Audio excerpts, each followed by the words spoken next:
a escuchar a través de esa grieta de lo increado.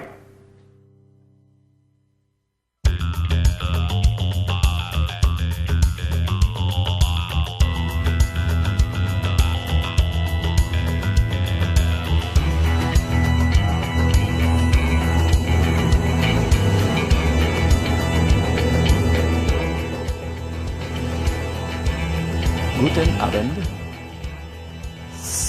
Suben, bajan.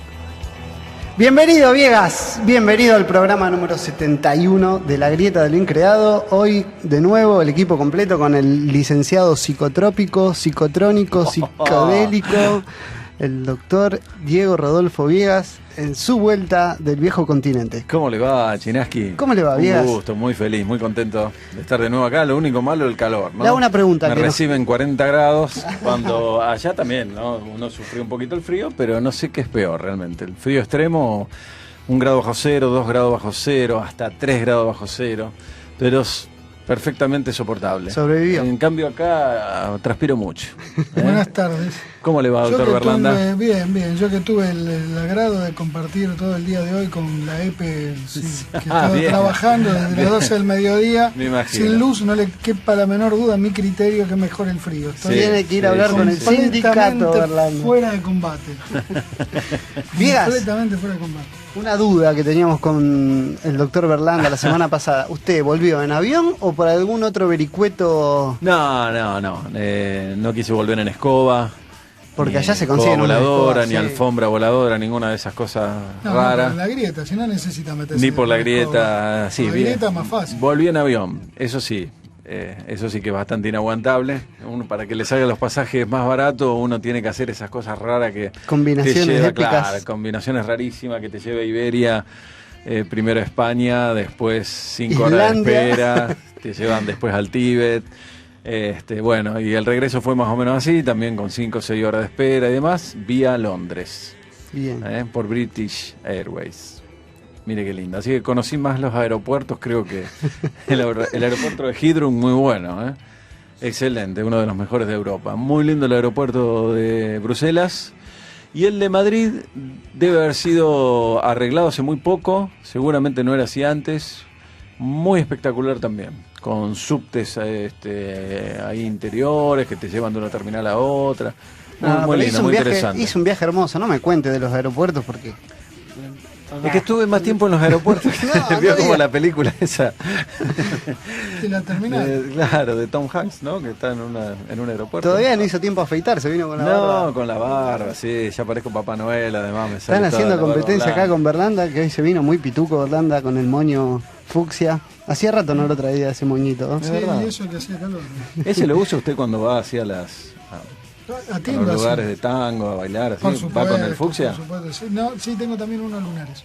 ¿A lunares? Sí, Qué lindo. Lunares, negro y blanco. Ese no lo trajo nunca acá, ese lo usa para ocasiones de baile, ocasiones especiales. No, ese para fiestas. Perfecto. Para fiestas. Así que bueno, le he traído algunos chocolates de Bélgica, son de Bruselas, de Brujas, especialmente, ¿no? La ciudad medieval, trufas muy turística.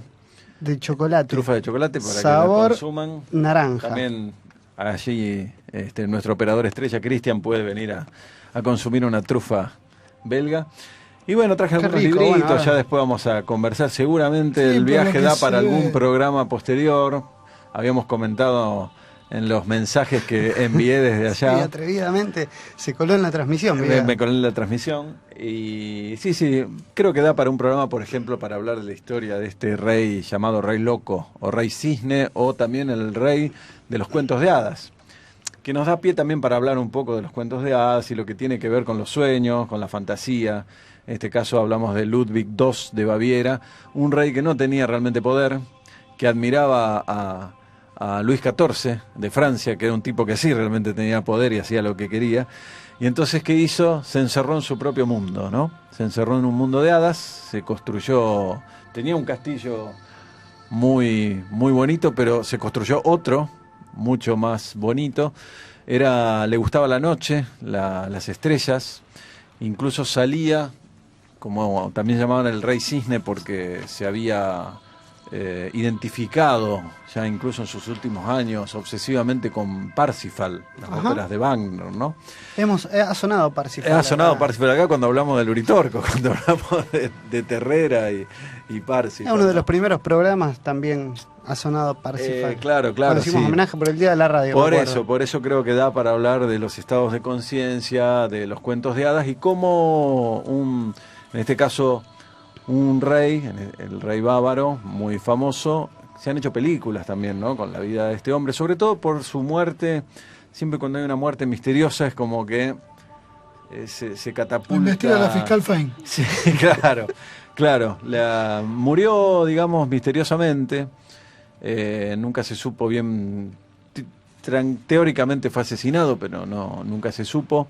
En un lago cercano al castillo famoso de Neuschwanstein, donde yo estuve. Lamentablemente no se podían sacar fotos, pero todos los frescos del interior y demás tienen que ver con las óperas de Lohengrin, de Parsifal. El cisne está por todos lados. Él se hacía llevar en un trineo de noche, trineo con las primeros focos, digamos, lamparitas eléctricas, porque también quería incorporar mucho de la tecnología. Hablábamos el otro día de los inventos, ¿no es cierto? Y este rey vivía como en un mundo de sueños romántico, pero al mismo tiempo incorporó las primeras cuestiones tecnológicas, como es el caso de la lamparita eléctrica. Dice que era muy, muy loco ver en un paisaje nevado, en plena noche, un trineo con forma de cisne, llevado por caballos autoiluminado, digamos, con lamparitas eléctricas, ¿no? Entonces toda una cuestión muy, muy loca, muy interesante la vida. Muy menemista todo, digamos. Sí. Verdaderamente, bueno, seguramente quienes lo asesinaron o quienes lo tumbaron, digamos, del poder fueron los nobles y los industriales a los que le estaba gastando demasiada plata, ¿no? Se endeudó hasta la cabeza el Estado bávaro para seguir los caprichos y los gustos de este rey. Incluso dentro de ese mismo castillo hay una gruta. Imagínense todo esto que tiene que ver con el tema del inconsciente, ¿no? La gruta, iluminada con varios colores. ¿Quiere que lo larguemos ahora? No, lo vamos a desarrollar, posteriormente. Berlanda lo veo medio pálido. Yo le digo una cosa, si se muere, muérase en vivo, que tenemos más rating, ¿vio? Que mueres ahora esto. Sí, pero ¿qué va a sentir? Una inspiración. Y bueno, murió en vivo, escuchen. ¿Ustedes estuvieron hablando de la serpiente? Arrancamos la semana pasada, el programa anterior, con, digamos, la simbología de la serpiente en las distintas culturas, mitos y ritos de todo el mundo, de todos los tiempos. Uh-huh. El doctor Berlanda se explayó sobre la cuestión en México. Uh-huh. Realmente fue muy lindo el programa anterior. Y hoy vamos a continuar. Bien, ¿cómo anda usted con las subidas al YouTube de los programas viejos? Al día, Viegas. ¿Al día? ¿Estamos al día? Solamente me falta el programa 70, increíble, que es el anterior, increíble. Este parece año... la eficiencia alemana, es una cosa de loco. Me desconozco. Muy bien, lo felicito. Bien, hoy seguimos entonces con la serpiente. Sí, señor. ¿Tiene ganas de arrancar usted? Bueno, porque hemos hablado de la serpiente en México. Hemos hablado de México, hemos hablado de algunas cuestiones de la serpiente como elemento fundamental en distintas culturas del mundo y distintas representaciones, pero también no hemos hablado, y algo que usted tiene estudiado, que es el tema de la serpiente también en una de las culturas poco conocidas de nuestro país. Claro, en el noroeste, en lo que serían las culturas precolombinas del noroeste argentino. Me parece que antes de hablar del simbolismo de la serpiente en nuestro propio país, en el noroeste, sería interesante, digamos, contextualizar un poco dentro de lo que es la cronología arqueológica.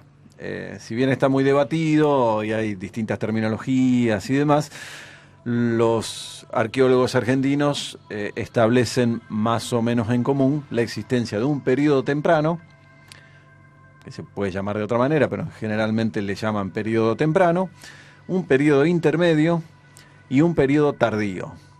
El periodo temprano se extiende desde el año 500 antes de Cristo hasta el 650 más o menos después de Cristo. 500 antes de Cristo, 650 después de Cristo. El periodo intermedio, o medio, también se dice, va desde el 650 al 850 después de Cristo. Y el periodo tardío abarca del 850 después de Cristo hasta 1480, ¿no? Que sería más o menos la invasión, podríamos llamar la invasión, la influencia incaica sobre nuestro territorio.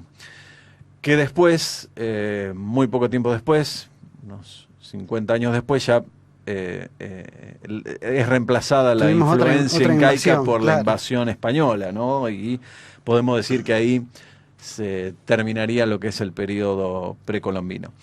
En el periodo temprano tenemos, por ejemplo, la cultura del río San Francisco, en los valles orientales de la provincia de Jujuy, la cultura del alamito, cuyo núcleo se ha encontrado en el departamento catamarqueño de Andalgalá.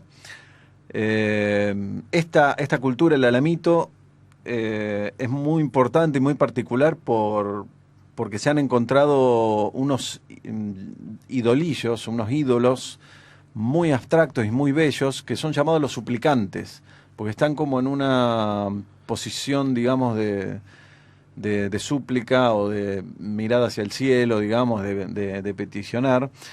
Y a partir del siglo III, en esta cultura, se empiezan a notar fuertes influencias de otra cultura llamada Condorhuasi, con la aparición de motivos de serpientes, ¿no? Entonces ahí empiezan ya en el periodo temprano a aparecer la alfarería con abundantes motivos serpentinos. Estos motivos de serpientes, como va a ocurrir en muchas de estas otras culturas del noroeste argentino, van a derivar a dragones o una especie de serpientes dragones, y también con una mixtura con el jaguar, ¿no? Que está omnipresente sobre todo en la cultura de la Aguada, ¿no?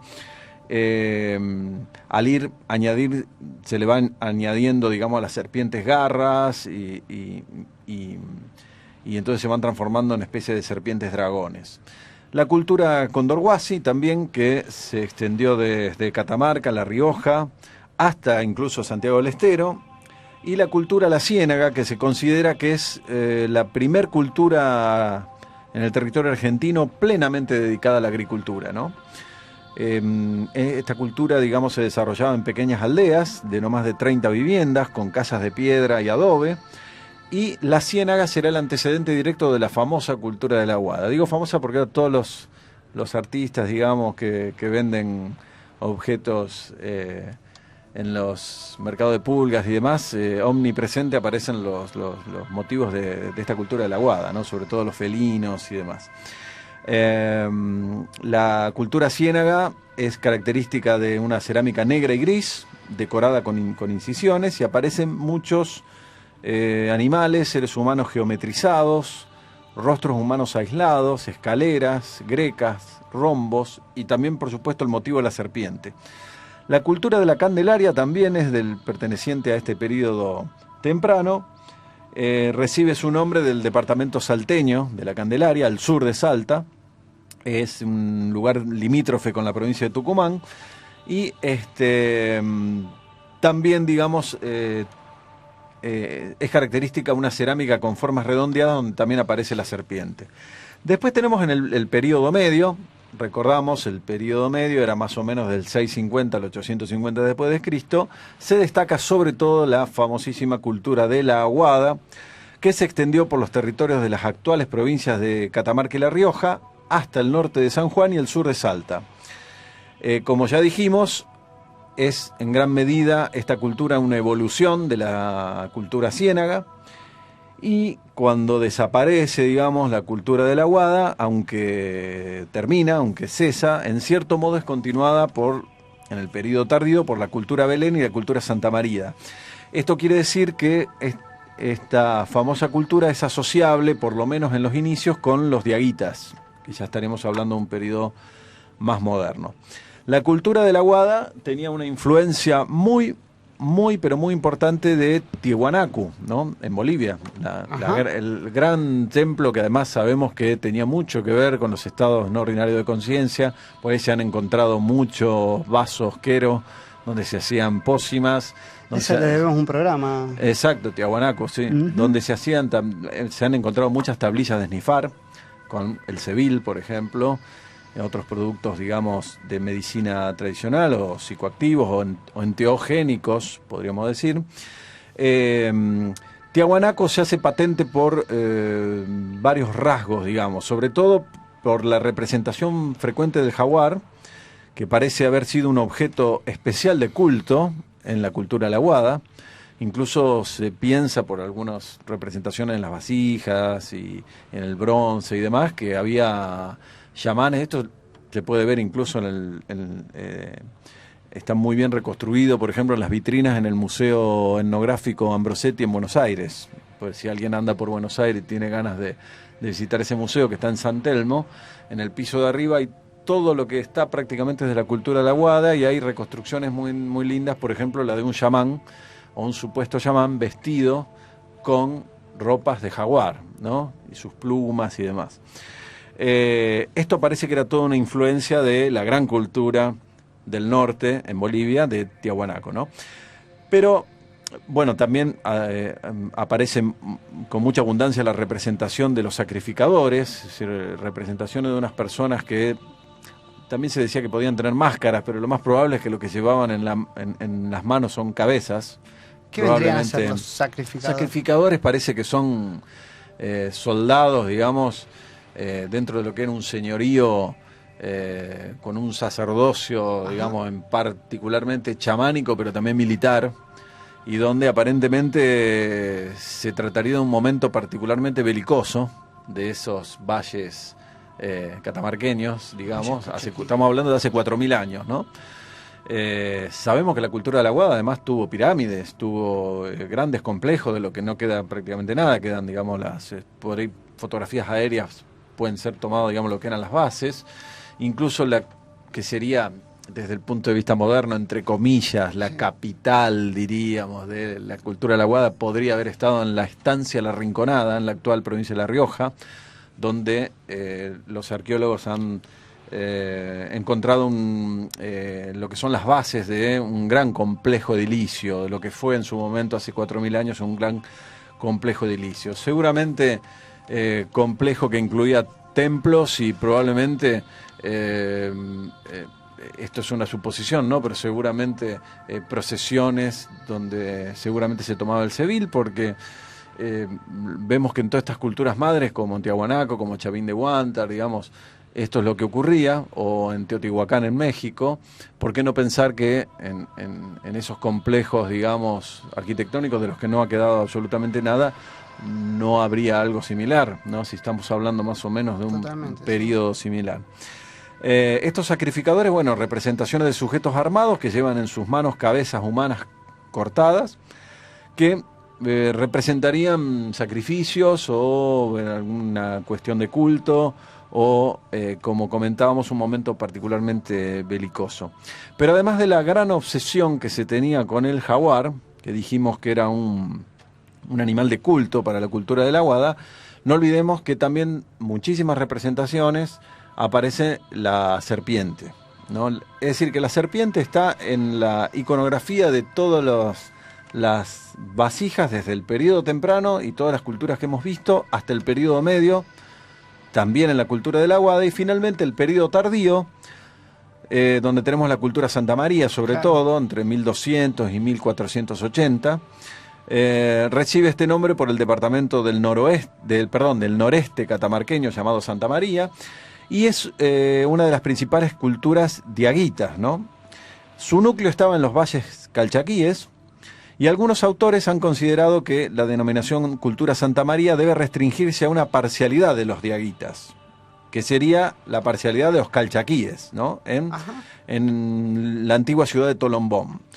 Esta fase logró un gran desarrollo de la metalurgia también, además de lo que es alfarería, muchísima metalurgia en cobre, plata y oro. Lamentablemente queda muy poco de eso, porque primero que los incas se llevaron mucho de ese cobre y de ese oro, y después llegaron, ya sabemos, los españoles, que estaban enloquecidos por el oro, y se llevaron todo. Usted sabe que en la cultura... Ya que usted habló del oro de los españoles. Sí. Atento, agárrese los pantalones. ¿Sabe cuántas toneladas de oro sacaban en un año y de plata? más de 170 toneladas por año de oro. Y hay un misterio muy grande con el oro de las Américas, porque no se han encontrado minas de oro. Se han encontrado, sí, las minas de plata de Potosí, pero no explotadas por los antiguos americanos, ni de Perú, ni de México. ¿Y sabe cuánto se pagó el rescate de Atahualpa? Y bueno, todos tenemos esa idea de la habitación. Es una habitación de que tenés. No, hasta la cabeza no, hasta donde llevara el brazo de un hombre extendido, claro, tocando el techo. 5.670 kilos de oro. Y un detalle muy interesante. Que rescate el cohete, esto, ¿no? Sí, pero esto que usted habló del oro, por eso metí esto, justo lo estaba leyendo ayer y me parece muy interesante. 16.567 metros cuadrados, 1,5 hectáreas, más o menos, ¿sí? Sí. Bueno, ese campo de 1,5 hectáreas estaba sembrado en el Templo del Sol con una plantación de maíz cuyos tallos eran de plata y las mazorcas de oro. Eso sin contar los animales, monos y todo, jaguares representados en ese jardín que tenía el Inca allí en el Templo del Sol. Pero tenían sembrado 1,5 hectáreas de maíz hecho con plata y oro en nuestras Américas. Impresionante. Bueno, toda esta metalurgia. Creo que estoy medio dormido, pero por ahí capto por ahí. Sí. No, volviendo, perdón, al tema ahí en la cultura de Santa María, en las vasijas, las urnas. Sí, en general las urnas funerarias estaban todas decoradas con esta serpiente de doble cabeza, digamos. Absolutamente, sí. También llamada anfisbena, ¿no? Así es, hay varios de las serpientes que tienen dos cabezas que van para un lado o para el otro. No, dos cabezas juntas, sino sería una en la cola y otra, claro, en la cabeza. Exactamente. ¿No? Bueno, muchos autores, empezamos con el tema de la interpretación de esto, ¿no? Muchos autores, por ejemplo, Adán Quiroga, famosísimo autor argentino, suponen con bastante probabilidad que las representaciones del ñandú, del sapo, de la cruz y de la serpiente, como una especie de complejo, todas estas figuras, la serpiente como rayo o como usted dijo, como anfisbena, es decir, esa serpiente de dos cabezas, formarían parte de un culto propiciatorio para la lluvia. Estamos hablando de culturas agrícolas, para la lluvia, la fertilidad en general e incluso, un poco más allá, la idea de un renacer. Algunas de estas urnas que usted decía, de la cultura Santa María, tienen siempre en modo abstracto representadas un par de manos que podrían representar algo así como la significación de la madre tierra, o tal vez de una diosa, la madre de la lluvia, por ejemplo, ¿no? Y muchos de las alfarerías llamadas pucos suelen tener la parte externa de fondo rojo o de fondo blanco. Y la mayoría de los que tienen fondo rojo están decorados con serpientes. Tal vez asociando, no sabemos por qué, el color rojo, serpiente, fertilidad, lluvia y demás, ¿no? Estas serpientes son ondulantes y en el interior se encuentran motivos geométricos combinados con batracios y con serpientes también. En cambio, en aquellos pucos que tienen el fondo blanco también aparecen serpientes, pero con abundancia de ñandúes, de grecas, así cruces y demás, escaleras, triángulos y todo esto. Es decir, dentro de este conjunto santamariano se incluye también una subcultura, diríamos, que es la cultura del Valle de Walfin, muy conocida, que se desarrolló entre el 850 y el 1480 después de Cristo, ¿no?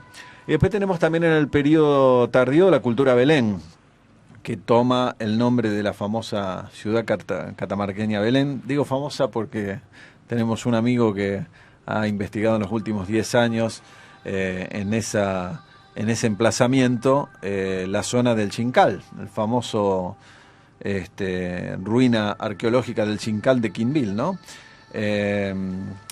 Toda esta cultura de Belén no solamente abarcaba, digamos, estos valles de Catamarca, sino que también se extendió por el oeste riojano, Y esta cultura tiene similitudes muy, muy, muy grandes con el arte de las vasijas de Santa María, ¿no? Son casi idénticos, ¿no?, a otras culturas diaguitas, donde aparecen muchísimo las serpientes, como zigzagueantes, como anfisbenas, junto con motivos geométricos abstractos, triángulos, espirales, motivos escalonados o motivos ajedrezados, que alguna vez hemos hablado también la posibilidad de que este tipo de motivos abstractos tengan que ver quizás con estados ampliados de la conciencia, ¿no? Cosas que aparecen, digamos, a veces cuando uno se toca, digamos, se aprieta la cuenca de los ojos. Sí, bueno, Lewis Williams, que lo hemos hablado aquí, él habla claramente de las distintas fases de los estados no ordinarios de conciencia en sus 2 libros, La mente en la caverna y en La mente neolítica, donde hace esta referencia de que justamente todas esas imágenes abstractas de curvas y demás son los que él da en llamar fenómenos entópticos, que sería la primera fase de un estado no ordinario de conciencia, y el entrar en este estado no ordinario de conciencia, que curiosamente se repite a lo largo de todas las culturas del mundo. Estaba leyendo últimamente también otra cosa que en algún momento lo vamos a charlar, que la vez pasada hacíamos referencia a la serpiente, que también es común en todas las distintas culturas como símbolo de sabiduría, aún inclusive en esta representación que tiene en la Biblia, donde es considerada un animal nefasto porque representa a Satanás, digamos, ¿no?, al ángel caído. Sí, claro, generalmente. Pero en realidad lo que hace la serpiente allí es abrirle los ojos a los primeros hombres.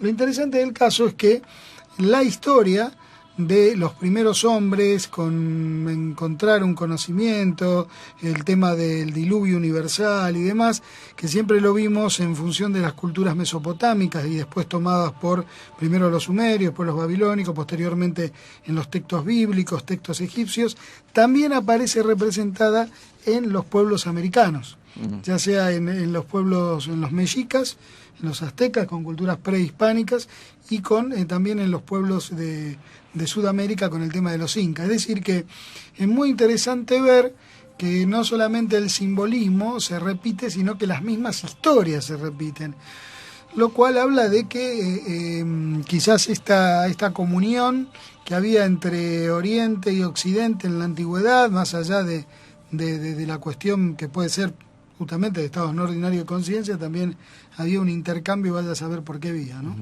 Sí, en general, en casi todas las culturas del mundo, exceptuando, digamos, en la cultura cristiana y el tema de la asociación entre la serpiente y el diablo y demás, la serpiente siempre es un animal ctónico, ¿no? Así se dice. Ctónico. Ctónico, así se escribe C-T-O, ¿no? Ctónico, que significa de la tierra y del subsuelo, del submundo, ¿no? Es un animal que está representando el mundo de abajo, el inframundo. El inframundo, ¿no? Por la serpiente obviamente repta por la tierra, también tiene la posibilidad de meterse incluso abajo de la tierra y demás. Y también con el agua está asociada. Claro, en este caso, en el caso del noroeste argentino, parece que la serpiente era más bien utilizada en ritos propiciatorios de la lluvia, ¿no? Y relacionada con la fertilidad sin dejar de ser un animal tónico, y además relacionada con el rayo también, que esto es lo que vamos a ver ahora. Por ejemplo, hay una pintura que está en una de las vasijas de Santa María, que parece representar una leyenda que habla de una serpiente que avanza con una cabeza bajo la tierra, que va devorando todo lo que encuentra bajo la tierra, y la otra cabeza, o sea, una anfisbena, ¿no? Que la otra cabeza sale a la superficie y va regurgitando todo lo que la otra cabeza va tragando, ¿no? Entonces esta creencia coincide con la costumbre de alimentar la tierra. Usted lo sabe bien, Berlanda, que tiene parientes en la provincia de Jujuy, donde se hace justamente el ritual de la Pachamama, o ahora en el carnaval desentierran al diablo y demás, es decir, y la costumbre siempre de alimentar la tierra durante las ceremonias a la Pachamama para propiciar, digamos, el bienestar futuro. Así que también, en este caso, esta serpiente de 2 cabezas que se alimenta del subsuelo y que regurgita o devuelve, digamos, ese alimento para afuera, habría sido símbolo de prosperidad, de abundancia y de fertilidad también. Esos mismos significados también se le atribuyen, ahora lo vamos a ver en la próxima media hora, en Egipto también. Ajá, mire usted. La misma, digamos, la misma connotación, ahora lo vamos a ver.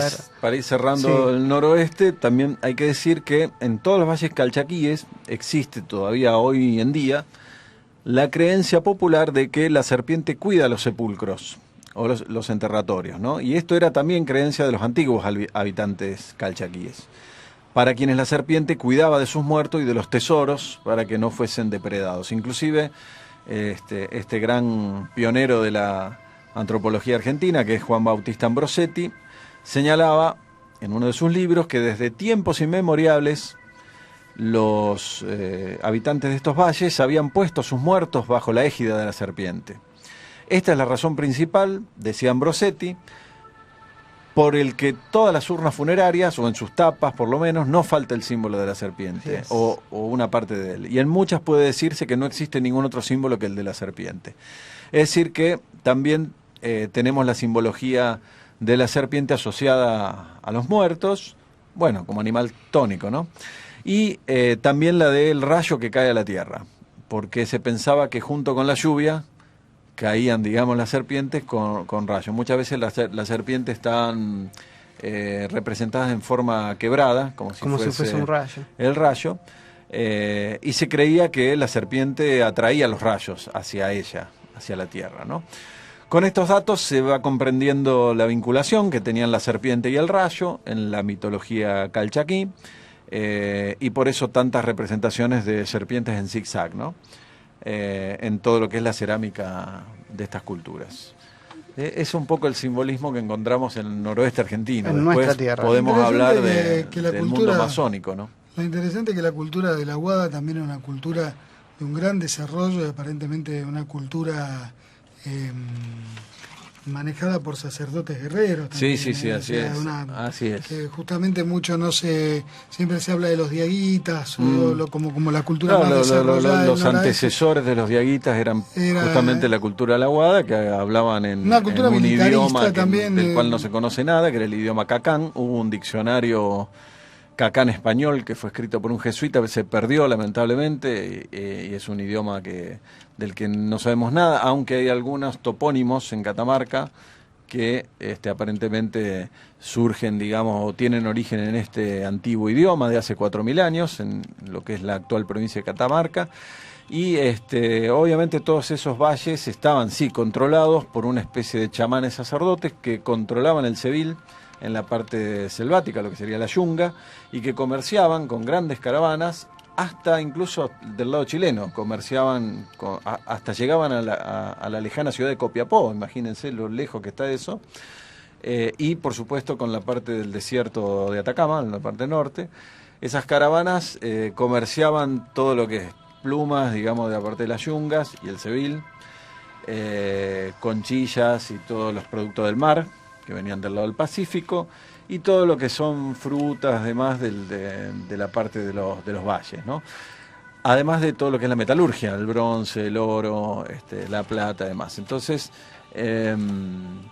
estos chamanes sacerdotes también eran gobernantes políticos, ¿no? O sea, profanos, digamos, a su vez, se identificaban con el jaguareté, con el jaguar, ¿no? Con el jaguar, seguramente a partir de las visiones obtenidas por medio del Sevil. Esto está bastante aceptado, ya le digo, es la temática que uno ve también en el Museo Ambrosetti, acerca de la cultura de la Aguada, que fue obra de Pérez Goyán y otros antropólogos que van en esa línea, ¿no? Es decir, ahí podemos decir que un enteógeno tuvo una influencia tal que hizo que unos poquitos, digamos, señores que se identificaron con la figura del jaguar a través de sus visiones y demás, establecieron un culto, pero después terminaron controlando a grandes valles y mucha gente que vivía en estos valles como gobernantes sacerdotes, controlando el comercio, pero también el culto, ¿no? Según como tengamos los días, ya vamos a ver, a lo mejor podemos llegar a traer a alguien que ha participado con algunos chamanes que todavía hacen ceremonias del Seville, que nos cuente cómo es esto, ¿no? Que es algo que es propio de nuestro país. Exactamente. Un enteógeno que no se conoce mucho. No se conoce mucho, un enteógeno autóctono, digamos. Y bueno, vamos a ver qué pasa. Bueno, ¿les parece escuchar? Vamos a escuchar un tema. Tenía ganas de poner bandas de acá de la ciudad, rosarinas. Vamos a escuchar la banda del amigo Fede Bondiola, Cisne, de la ciudad de Rosario. Mire, Cisne. Cisne ¿Vio? Como el rey Cisne, ¿vio? hablábamos antes. Acá siempre todo tiene que ver con todo en la grieta. Vamos a escuchar el tema Sideral.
Bien. Lo que escuchamos fue la banda de acá de Rosario, Cisne. El tema Sideral es un demo que grabaron en la gloriosa Burbuja Cuadrada, una sala de ensayo de la zona norte de la ciudad. Les recordamos a toda la gente que oyentes, si tienen una banda, tienen un demo, algo grabado y lo quieren compartir, mándenlo, que lo vamos a pasar. Esta vez lo elegí yo. Como siempre. Como siempre. Ya volvió la dictadura del musiquero. Pero claro, ya vamos a traer algunos temitas. Traiga, Viegas. Vamos a traer algo pop. Traiga. Como para ir matizando. Me parece bien. Porque no todos los oyentes son tan rockeros como usted. Bueno, por eso, pero hoy traje hay algo. Poperos también. Hay poperos también. Y tangueros. Y tangueros como el doctor Verdán. Salió. Bueno, luego del recorrido que nos llevó el doctor Viegas, yo había traído para que conversemos un poco del otro lado, del océano, es en Egipto particularmente, donde también se rendía un culto muy especial a las serpientes. Lo que sucedía en Egipto, que en ocasiones se las tomaba como unas divinidades protectoras, mientras que también tenía un significado maléfico, si se quiere, como por ejemplo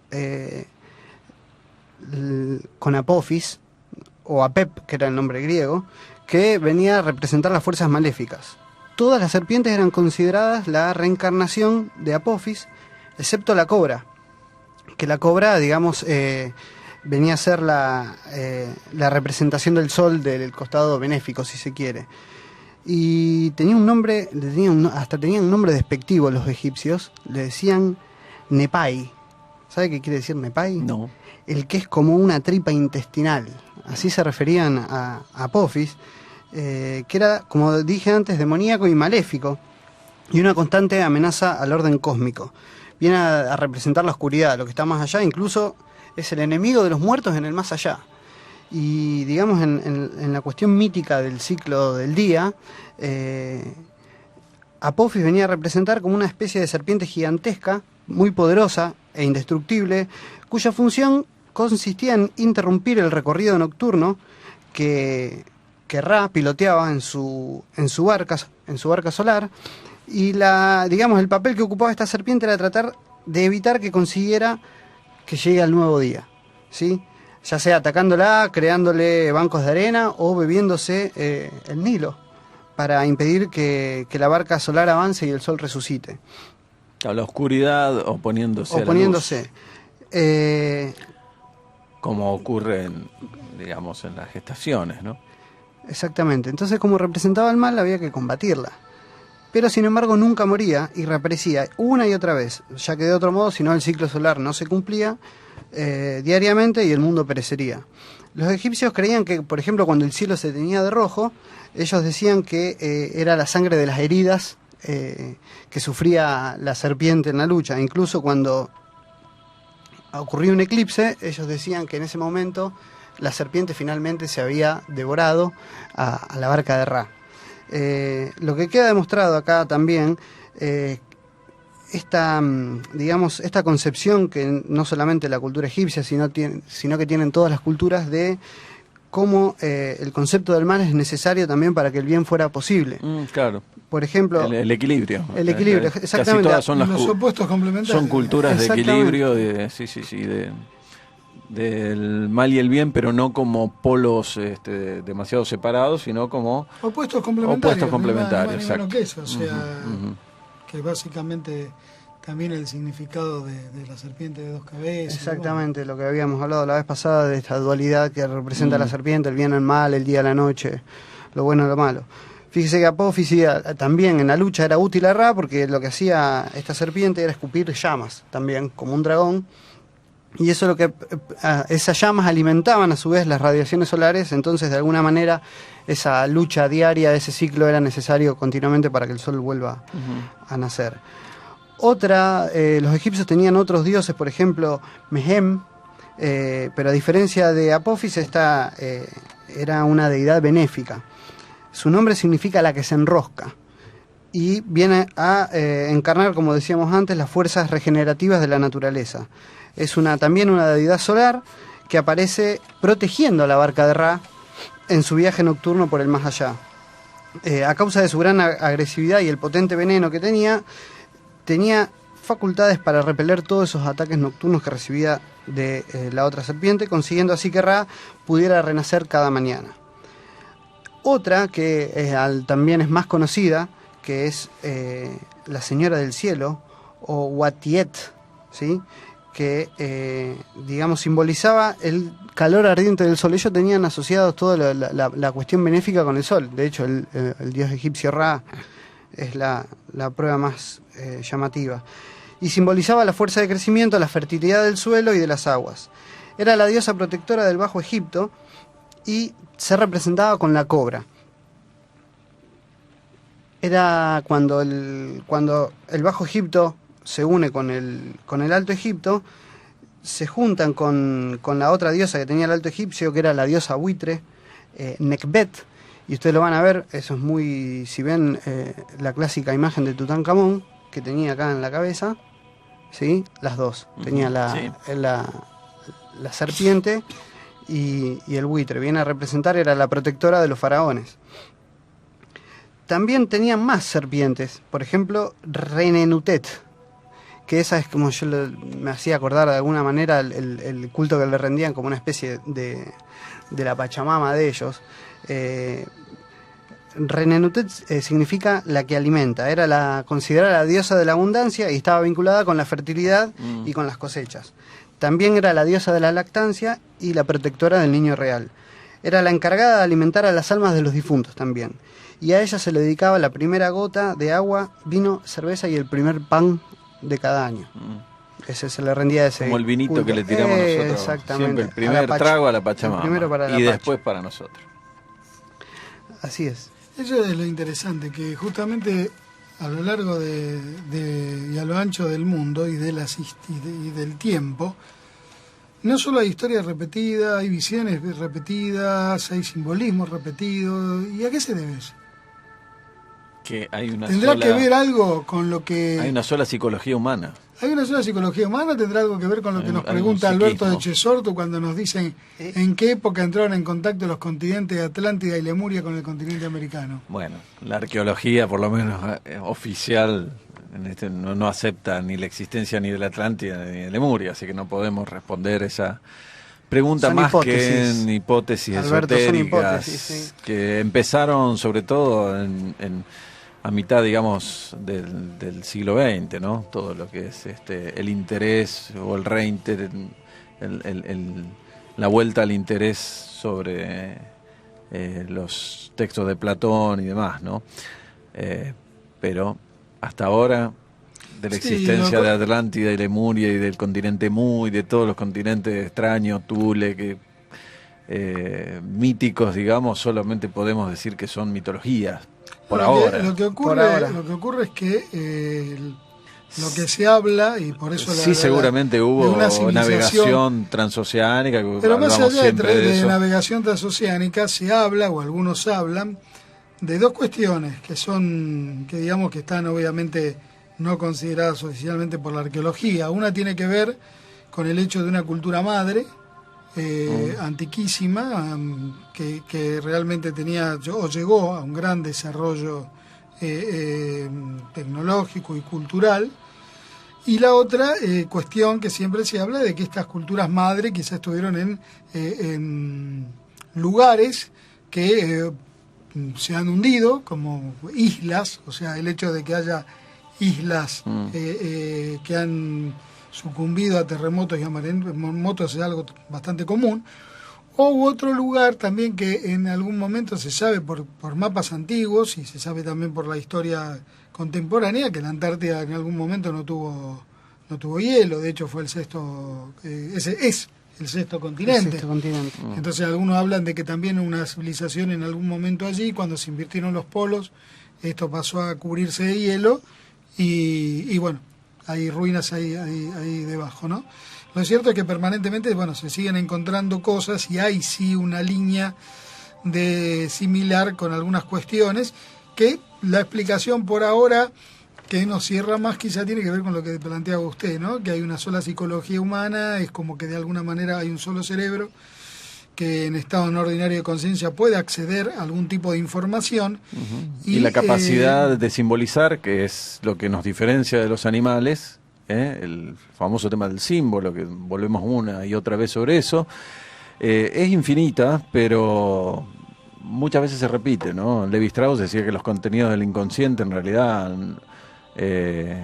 eran como recipientes, digamos, que no eran tantos, entonces cambiaban la posición de los ladrillos, pero más o menos encontramos las mismas cosas en distintas culturas. Lo que se representa arriba en otras culturas se representa abajo, lo que se representa a la derecha en otras cuestiones a la izquierda, pero más o menos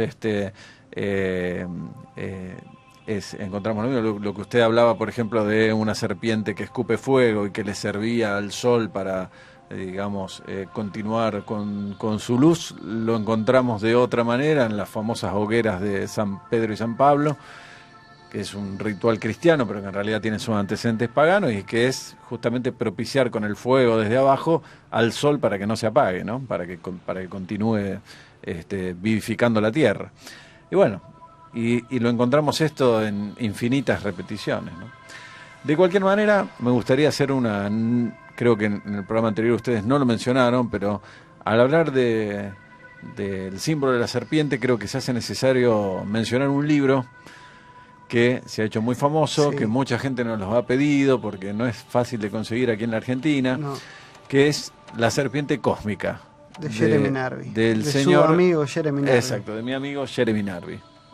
¿Nos quiere contar algo? La otra vez habíamos hablado, sobre el tema de... Perdón, la otra vez habíamos hablado de otro libro, de su otro amigo, Wade Davis, de La serpiente y el arcoíris. Realmente un libro que pude leer muy interesante. La verdad, también. Sí. Ese libro también hay que leerlo. Bueno, porque hay también una película en la cultura... también, ¿no? Que sí, La serpiente del arcoíris. Que es buenísima esa película. Recuerdo que una vez en un viejo programa de LT8 nos entrevistaron con el doctor Berlanda y había un señor que hablaba de cine, periodista que no recuerdo ahora el nombre, y realmente excelente programa porque se empezó a desglosar todos los simbolismos de esa película que reflejan el libro de Wade Davis, ¿no? Sí, sí. Y lo que es el símbolo de la serpiente en otra cultura, como puede ser la vudú.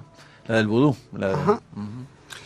Lo que usted hacía referencia a Jeremy Narby, un antropólogo que estuvo con los ayánicas, que es una tribu del Amazonas, fue allí para investigar, para ver de qué se trataba esta cuestión de la ayahuasca, investigar toda lo que era la cosmovisión de los ayánicas y demás. Y en su primera experiencia con el ayahuasca se le aparecen en su trance, digamos, dos serpientes verdes gigantescas que prácticamente paradas llegan a tener más que la altura de un hombre, casi 2 metros. Lo miran a los ojos dentro de la visión de Jeremy Narby y le dicen: solo eres un ser humano, simplemente eres un ser humano. Esa sola frase... Qué profundo, ¿no? Porque parece una tontería, pero es conmovedor lo que debe haber sido dentro de ese estado, ¿no? De conciencia. Porque recordemos que esto solamente eres un ser humano, no te hagas el soberbio, ¿no? Claro. Recordemos que dentro de esos estados una palabra o una frase tiene o adquiere una connotación totalmente diferente a lo que puede ser simplemente dicha aquí por el micrófono, sino que esa frase se vive con el alma, si se quiere, y con la emocionalidad a flor de piel. Cómo resonaba en su historia personal. Es historia personal, es información en definitiva, más allá de una mera 4 o 5 palabras, y eso a él le cambió la vida y lo hizo que de pronto empezara a investigar, a profundizar el tema de la serpiente. Encontró esta cuestión de ver la serpiente en distintas culturas, y lo que pudo encontrar, que esta cuestión de la serpiente bicéfala o una serpiente enroscada, el famoso símbolo del caduceo de la medicina, dos serpientes que están también enroscadas mutuamente, simboliza algo que todos tenemos en nuestro organismo, y que en realidad lo que existe allí es la información de toda, absolutamente toda, la evolución de la vida en la Tierra. Y la naturaleza en general. Y la naturaleza en general, que no es más ni menos que nuestro ADN. Nuestro ADN, que representa esa doble hélice, que sería también quizás la representación de 2 serpientes entrelazadas, y curiosamente también sería justamente la fuente de información de la cual uno puede acceder. O sea, lo que plantea Jeremy Narby concretamente es que a partir de estar en estados ampliados de conciencias, el ADN emite lo que se llaman biofotones, que fueron descubiertos por Pope, que fue un premio Nobel, donde él plantea que toda la naturaleza y toda la vida, de hecho hasta la verde gramilla de cualquier parque está constantemente emitiendo biofotones, y lo que uno haría cuando entra en estos estados no ordinarios de conciencia sería ponerse en contacto con ese ADN que estaría emitiendo biofotones. Estos biofotones impresionarían en la retina y a partir de esa impresión en la retina estarían formándose las imágenes de las visiones que se tienen en estos estados no ordinarios de conciencia, fundamentalmente con el tema de la ayahuasca. Es muy interesante el concepto de entrar en contacto con la fuente de información, que sería el ADN, porque esto explicaría de alguna manera lo que los chamanes nos han venido relatando a lo largo de un montón de años, que es la transformación en animales, cuando de pronto ellos dicen que se transforman realmente en animales, y de hecho aquellos que han experimentado algún tipo de estas experiencias y se han podido transformar en un animal, obviamente el de afuera no está viendo que se transforma en un jaguar o en un águila o en lo que fuese, pero sí la persona que está experimentando esto siente verdaderamente como de pronto, en el caso de transformarse en un águila, sus manos dejan de ser manos y se transforman en garras, con uñas. Si uno se transforma en jaguar, la cara de uno siente cómo se pone más ancha y los dientes crecen y las manos no son manos, sino que son patas. Recuerdo justamente también en una experiencia, en una de nuestras investigaciones, a un muchacho que se transformó en una serpiente, justamente hablando de la serpiente, ¿no? Uh-huh. Y ese testimonio bastante largo pudo ser incluido, por suerte, en nuestro libro, ¿no? También en Ayahuasca, Medicina del Alma, porque es muy sorprendente lo que es la transformación en una serpiente. No, y lo más interesante es que cuando hay transformación en animales, también hay descripciones precisas de cómo es ese animal. Por ejemplo, también, la visión tipo termoóptica de las serpientes, ¿no? Este tipo de cosas. O la visión cuando hemos tenido también casos de personas que se han transformado, por ejemplo, en mantis religiosa, poder llegar a describir algo que solamente se ve cuando uno hace un zoom a una fotografía de una mantis religiosa, que es una pequeña agujita que está en uno de los, sería de las patitas. De las patitas de la mantis, que sería como el dedo del medio, digamos, pero mucho más largo y finito, o de dónde salen las alas, que si uno no está atento a esto, verdaderamente uno no lo ve, pero digamos las descripciones son precisas de dónde salían las alas del cuerpo y demás. Es decir, esto que parece totalmente descabellado a partir de un estado no ordinario de conciencia, la transformación en un animal o en un insecto, si nosotros consideramos que en nuestro ADN está representada toda la información de todas las especies, ya sea de plantas o de animales, para decirlo esa información uno la puede volcar, digamos, El mismo ADN que está en todos los seres humanos está en la hormiga también. Es el mismo ADN en toda la naturaleza. Y esta sería... Salvo algunos genes que le diferencian. Y también hay otra cuestión que es muy interesante, que la ciencia todavía no ha llegado, que es lo que hablamos en algún momento cuando hablábamos de la famosa materia oscura y demás, que hay un ADN que se llama ADN basura, le llaman, porque en realidad, en teoría no hay genes que codifiquen nada, pero obviamente tiene una importancia. La naturaleza no hace cosas por hacerla. Además, si la mayor parte es ADN basura, alguna función tiene que tener. No, pero lo fantástico es que la naturaleza está probado, no hace cosas por hacer, y los seres humanos seguimos con la soberbia, que cuando no sabemos de qué se trata le ponemos nombre basura, materia oscura, residual, o todas cosas por el estilo. Esa es la soberbia de un estudiante universitario que llegaba desde Europa, digamos, como Jeremy Narby, a encontrarse con una cultura tan diferente, y resulta que en esa experiencia le dicen, la serpiente, tan solo en este universo tan gigantesco eres un ser humano, nada más. Así que bueno, nos vamos. Sí. Nos vemos. Nos dejamos con esta cuestión de esto que da mucho para hablar, y bueno, ya veremos la semana que viene con qué venimos, que todavía no sabemos. Vamos que venimos. Bueno, pero había varios temas planteados ya, recuerdo hace... Había temas planteados desde Castaneda, y vamos a ver, no sé qué fecha estamos, pero a lo mejor podemos traer a esta persona que está con el tema del Sevilla. Bueno, ya veremos y vamos En marzo tenemos además novedades importantísimas, ¿no? Tenemos la visita de una de las últimas chamanas auténticas del Amazonas. ojalá podamos hacer también un programa, aunque sea grabado, sí, aunque sea grabado, esa visita. Sí, probablemente quizás hasta podemos llegar a tenerla. Vamos a ver qué pasa. Vamos a saludos. Tiene Viegas un saludo para su público que lo extrañó. A todo mi público que me extrañó tanto. Muy bien. En estos 10 días que estuve en el viejo continente. Yo le quiero mandar un beso grande a Celestita, que está siempre escuchando, y un abrazo muy especial al dúo dinámico del norte, a Ñuso y a Carlitos. Un abrazo que para pidieron, ellos, hace tanto que no las veo. Sí, pidieron específicamente que le mandemos cariños desde la Grieta de lo Increado. Bien, me parece que en julio los voy a ir a visitar. Apá. Sí. Tenga cuidado. Si me permiten. Los dos son muy, peligrosos. Son muy peligrosos. Aves de rapiña, le diría. Mire. Pero bueno. Me voy a cuidar. Bueno, nos vemos. Chau. Hasta la semana que viene. Chau. Cuenca del Amazonas, 1985.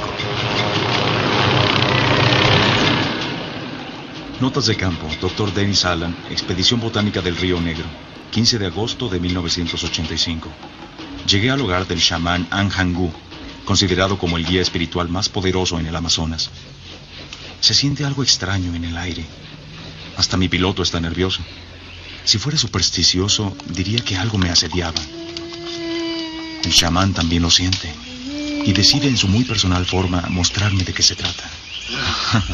Dile que lo aprecio, que Harvard se lo agradece, que su poción hará muy buena medicina y que será útil para muchas personas. Dice que muchas gracias, que la medicina... Aquí hay que cosas ver a esto. Quiere que lo bebas, dice que hay algo que tienes que ver. Hasta aquí llegamos hoy en nuestro viaje. Los esperamos la próxima semana para seguir adentrándonos en la grieta de lo increado.